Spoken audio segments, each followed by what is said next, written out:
Порцеланови луѓе, така се викаше изложбата која што неодамна во Велес беше организирана од страна на Јасминка Намичева и нејзиниот тим.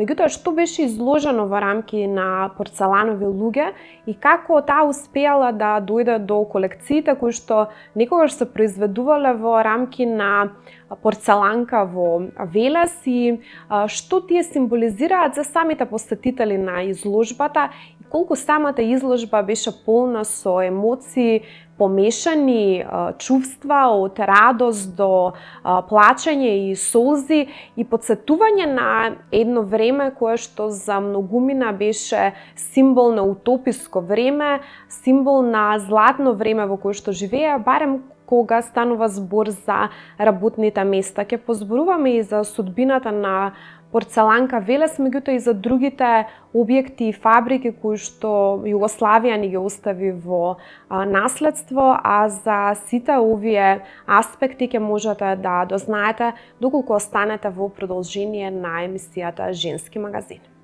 Јасминка, ви благодарам што прифативте поканата да бидете учесничка во емисијата Женски магазин. Денеска ќе говориме на една тема за тоа како времето може да ги смени човечките судбини, а како тоа манифестно може да се огледа во состојбите што ги имаат современите згради, на некогашните објекти кои што биле во посет на тогашна Југославија. Јас често ја слушам максимата од луѓе кои што живееле во тоа време и добро ги паметат тие објекти, односно тие индустријски капацитети во својот зенит, дека она што Југославија го изгради, немаме капацитет ниту да го урнеме. Вие неодамна имавте изложба која што се однесуваше на порцеланка во Велес, па да почнеме со една поубава страна од приказната во едно далечно минато, како изгледал животот на работниците во порцеланка Велес и што се произведувало таму, а посетителите на изложбата имале прилика да го видат токму на вашата изложба. Најпрво ви благодарам за поканата да проговориме еве на оваа тема. Да, изложбата беше во Народниот музеј во Ликовниот салон во Велес. Веќе заврши, меѓутоа имавме огромно задоволство затоа што голем број на луѓето кои што работеле сите тие изминати години во фабриката дојдоа и ја видоа изложбата. Ние претходно имавме можности да разговараме, да направиме интервјуа со многумина, но сепак имавме поделени мислења, изјави и поделени чувства. Од една страна, така наречените, ние ги нарековме порцеланови луѓе, со восхит и со голема радост раскажуваа за годините кога фабриката функционирала одлично, кога имале еден многу добро изграден систем на управување со фабриката. Но од друга страна и многумина апсолутно не сакаа и да разговараат со нас за оваа тема, бидејќи многу од вработените беа гневни на тоа што остана нивните семејства без приходи, нели, на крајот после 2003 година. Имено фабриката порцеланка, ние така ја нарекуваме, односно граѓаните на Велес, инаку првично била изградена 954 година. Планот за оваа фабрика всушност бил започнат уште веднаш после војната, веќе во 1947 година. Тогашниот министер Борис Кидрич, тој бил министер за економија, во нивниот петогодишен план дава предлог да на територијата на тогашна Југославија се зајакне овој вид на индустрија, керамичката, односно порцеланската индустрија, и токму затоа предлага 4 точки каде што требало да бидат изградени новите капацитети. Меѓу нив е и Тито Велес. Зошто е избран овој град? Заради тоа што традицијата на претходната традиционална керамичка мануфактура во Велес имала веќе обучени работници за оваа дејност, иако немале во околината многу ресурси за порцелан.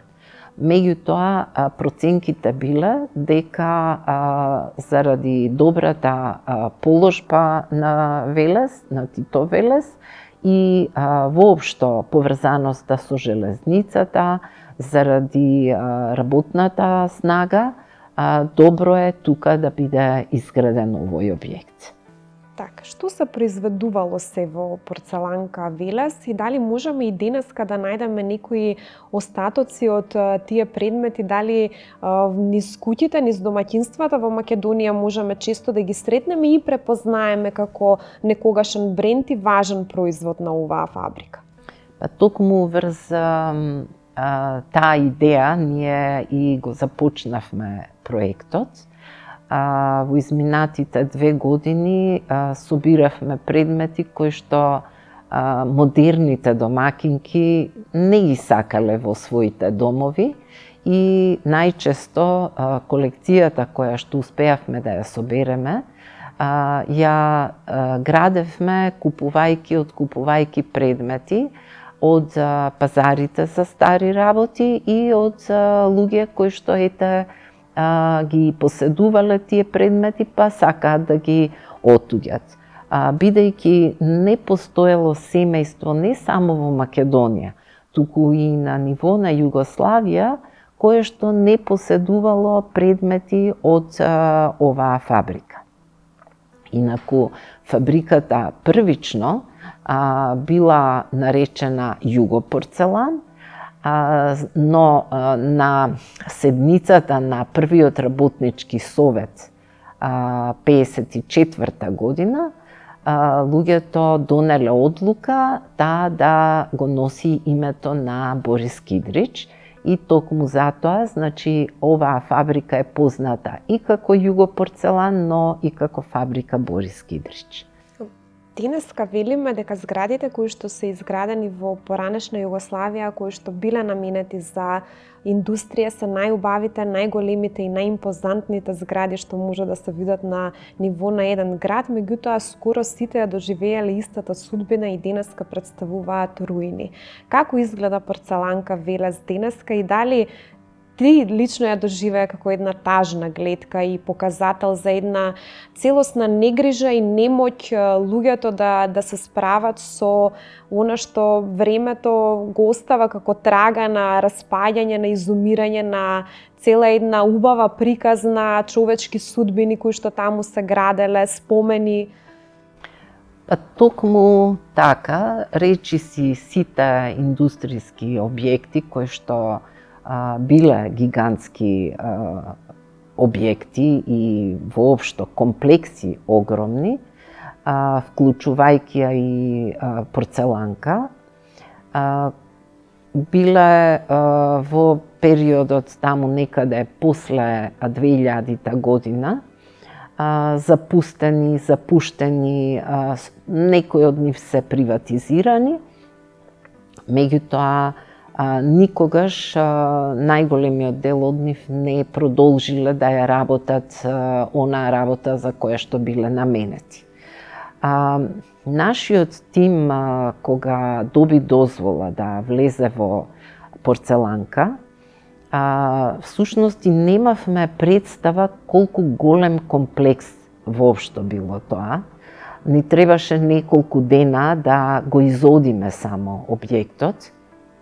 Меѓутоа, бидејќи е страшно многу девастиран и движењето низ самиот објект е многу опасно, така што и нашата работа беше многу отежната, но како и да е,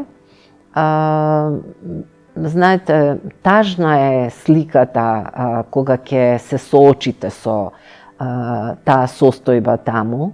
И токму затоа ние на изложбата решивме, покрај тоа што направивме еден краток документарен филм од сегашната состојба на објектот, меѓутоа го компариравме и со документи кинотечни од оној период кога фабриката била изградена. Значи имаме таму некои секвенции од 57 година, кога била посетата на Тито на Велес, па вклучувајќи ја и Југопорцелан фабриката, меѓутоа и некои документарни материјали од покасните периоди. И кога ќе ги споредите тие снимки, станувате уште потажни, заради тоа што гледате колку во еден период на поствоена состојба на државата имале луѓето ентузијазам и желба да изградат нешто. Додека сегашната наша состојба всушност покажува колку ние сега апсолутно не се грижиме за нашето општество генерално и немаме желба да вложиме било каков ентузијазам за да можеме барем да ги сочуваме тие објекти кои што биле и такако добро изградени.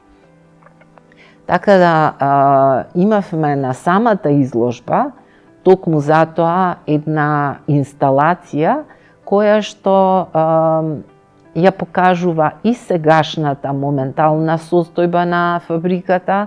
Тоа беа расфрлани, искршени парчиња на заостанат порцелан, апсолутно девастирани машини, значи не постојат веќе машини воопшто, дури и печките за печење на порцеланот кои што биле вградени и огромни по 50 метри долги системи, се сосема разградени до последната цигла. И токму тоа беше најемотивниот дел на самата изложба. Многумина од посетителите тука се соочија со она што ете го изживувале и повторно го преживуваа.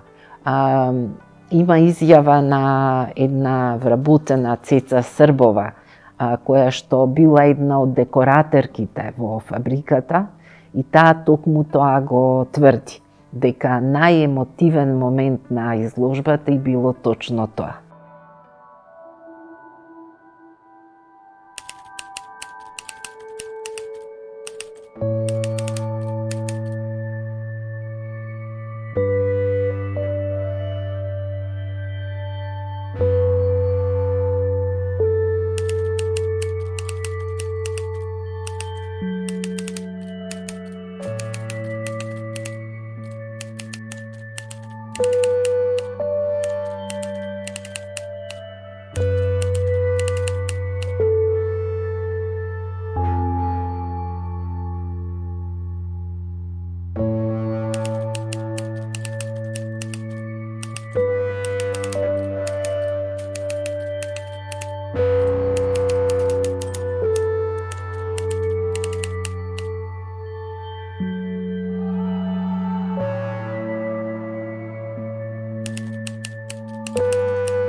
До пред само 20 години објектот зад мене на дневно ниво го посетуваа илјадници луѓе затоа што ова беше токму нивното работно место.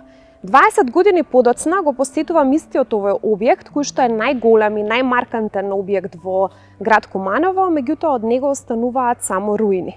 Дури го обкружуваат знаци кои што се предупредување за посетителите да не се доближуваат многу, затоа што постојат ризични точки кои што се вистинско загрозување по нивната безбедност и здравје. Овој објект, кој што е најголемиот објект во општина Куманово, е огледало на неспособноста на државата да го задржи или да се справи и да најде некакво решение со Житомел во Куманово, кој што до пред само 20 години беше символ на индустриската моќ на тогашната држава и секако гигант во својот сектор.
Кога ми можеле да го гледаме како што го гледаме времето линеарно и ние сме секогаш во насока на тоа да го гледаме напредокот и сметаме дека она што се случувало пред 50 на 60 на години сега е заменето со нешто ново и дека не треба распаѓањето или пропаста на стариот систем да го гледаме како нешто што е пораз, туку треба да го гледаме како една точка каде што треба да ги поставиме темелите на нешто ново и подобро.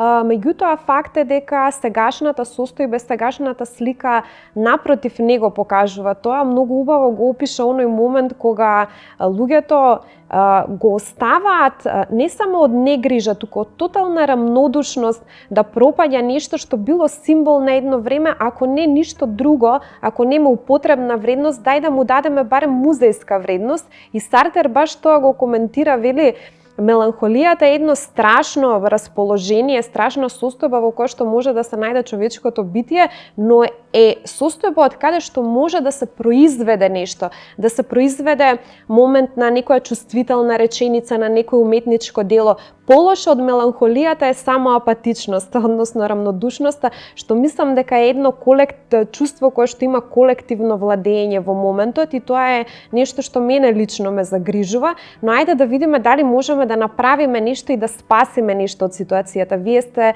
иницијатор на една многу убава идеја, што треба да се случи со порцеланка Велес и како го замислувате зачувувањето на ета тие последни остатоци кои што може да дадат некаква смисла на целата приказна? Токму таа состојба на апатичност на нашето општество генерално беше и главниот мотив ние да почнеме да копаме, да бидеме всушност на некој начин археолози во овој проект. Моите соработници, еве морам да ги споменам, Јасмина Дамјановска, Филип Фидановски и Екатерина Намичева, цело време апсолутно сакаа да направат еден исчекор. Зошто? Заради тоа што не сакаа да останеме на идејата дека еве пропаднале фабриките, пропаднале документите, апсолутно се непознати имињата на дизајнерите, оти ние бевме фокусирани сега воглавном на откривање на дизајнерите и нивните дизајнерски работи во оваа фабрика.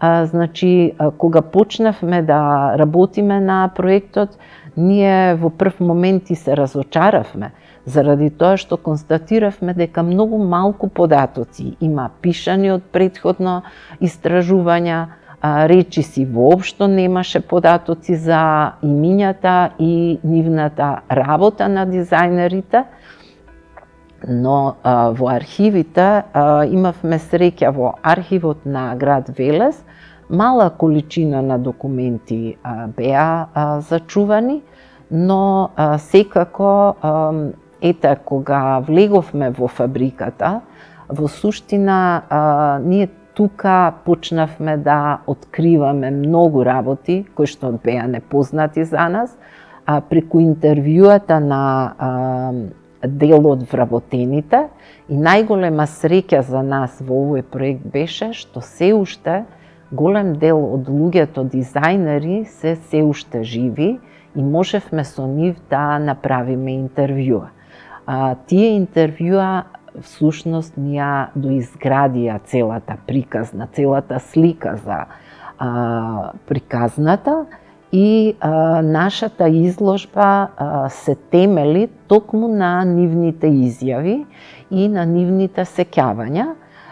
Користевме и малку документи кои што беа сочувани, така што идејата дека материјалот целокупен кој што го собравме во текот на овие 2 години, тоа се повеќе од 700 предмети порцелански и нешто документи, фотографии, имавме голема среќа што во фабриката бил печатен и месечен весник, Керамичар, негов главен уредник бил Љубомир Ѓоргиев и неговата сопруга, која што еве Марија Ѓоргиева ни отстапи голем дел од материјалите кои што тој како фотограф и уредник на овој весник ги сочувал, ни дадоа драгоцени податоци. Така што сето ова ние имаме идеја да го вградиме во еден музеј на порцеланот, односно, бидејќи не застануваме тука, ние во суштина, еве имаме прв пат ке најавам, почнуваме соработка со колеги од Србија, со кој што следната година заедно ќе работиме еден зборник во кој ќе бидат опфатени сите фабрики за порцелан во Југославија, и како круна на тој зборник ќе биде направена една изложба која што ќе треба да биде кон крајот на годината презентирана со оригинални материјали. Но секако ние не се откажуваме од идејата да создадеме услови некакви за тој музеј на порцеланот, но не само за музеј на порцеланот. Ние продолжуваме сега да работиме и со други капацитети индустријски, воглавном, пак ќе речам, се фокусираме на дизајнот и нивните дизајнери, но крајната цел е музеј на применета уметност, бидејќи до некаде 70-тите години кај нас функционирало одлично Друштвото на применети уметници на Македонија. Така што сите овие луѓе, тоа се воглавном академски сликари и скулптори, тие биле членови на тоа друштво на применети уметници и имале извонредни, ама вистина извонредни работи кои што биле високо наградувани на сите саемски манифестации во државата, но и надвор од Југославија.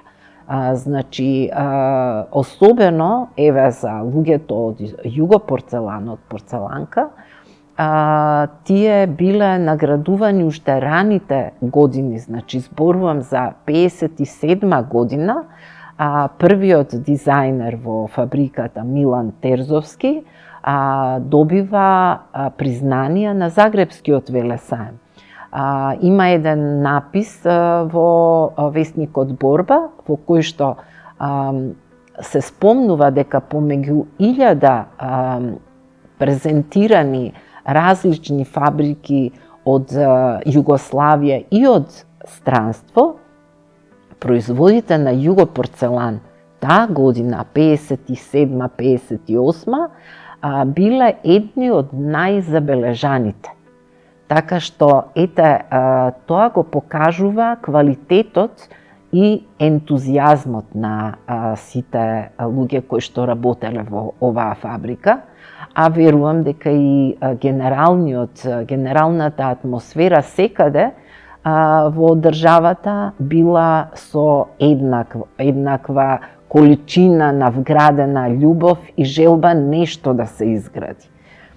Така што, ова е една, нема да биде само, значи нашата идеја не е да биде само презентирање голо на дизајните и на предметите и она што го направиле тие луѓе,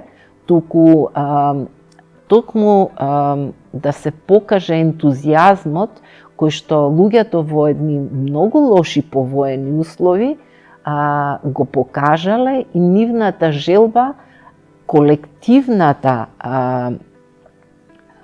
колективното добро да биде тоа што во кое што тие ќе се вградат и токму таа колективна идеја била и присутна во почетокот, многу силно изразена. Затоа дизајнерите, например, во тие години воопшто не се појавуваат со име и презиме зад предметите кои што ги направиле. Туку секаде, дури и на тие саемски манифестации и наградите што ги добивале, тие се всушност насловени на фабриката Југопорцелан. Така што, тоа треба да ни биде еден показател како една држава се гради и како со минорни средства, значи луѓето немале услови како што ние денес имаме, да нешто создадеме и изградиме, но нивната желба да се изгради колективното добро било појако од се. Ова е една убава реченица со која што можеме да го заокружиме и да дадеме заклучок на денешниот разговор. Јас морам да кажам дека толку е фасцинантно ова што ни го раскажавте, затоа што луѓето впечатувале уметност во се она што го прават, откажувајќи се од сопственото, ајде да кажам, авторство или потреба нивната личност да биде признаена на било каков начин за општото добро, и тоа е показател за една врвна свест за општо добро, што е етички императив и некој идеал кој што сите треба да го следиме. Морам и тебе да ти кажам благодарам за се што правиш. Ти благодарам што ги организираш сите овие изложби и што толку се грижиш за, да кажам, да не историскиот континуитет на нашата народна културна свест да биде постојано ажуриран. Морам да кажам за гледачите кои што не те знаат, верувам дека се малку тие што не те знаат, меѓутоа ти си пензионер кој што активно работи постојано, можеби повеќе од повеќето работоспособни луѓе во Македонија, и навистина ти честитам искрено и од срце за се што го правиш и ти благодарам. И тука сме за се што имате новини во иднина и што ќе ги работите да ги презентираме за нашите гледачи. Се гледаме повторно и ти благодарам. Јас ви благодарам за поканата и за убавите зборови. Секако, ние мора да бидеме пример за генерациите зад нас. Еве, сега најавувам дека веќе во многу блиска иднина, кон крајот на месецот, ќе имаме исто една извонредна изложба во Музеот на Македонија, каде што ќе прикажеме 80 оригинални илустрации од македонските бајки, кои што ги илустрирал Димитар Кондовски. Така што, тоа се бајки кои што се подготвени по текстови на Цепенков, и се надевам дека пред новогодишните празници ние ќе ги зачиниме со овој убав материјал. Се гледаме на тој настан секако и те благодарам за поканата. Благодарам и вам. Оваа емисија на совесните ќе им создаде чувство дека треба да се активираат во насока да задржат и спасат нешто, ако воопшто може да се спаси, меѓутоа и да погледнеме малку наоколу и да сватиме зошто сите оние импозантни објекти кои што навистина представуваат добар дел од габаритот на градот денеска се распаѓаат и представуваат руини, и колку е тоа показател на една негрижа, не само општествена, туку и институционална. За вакви слични теми ќе позборуваме и во следната емисија на Женски магазин, која што ќе се емитува веќе следната недела, а вам ви посакувам пријатна работна недела. Се гледаме!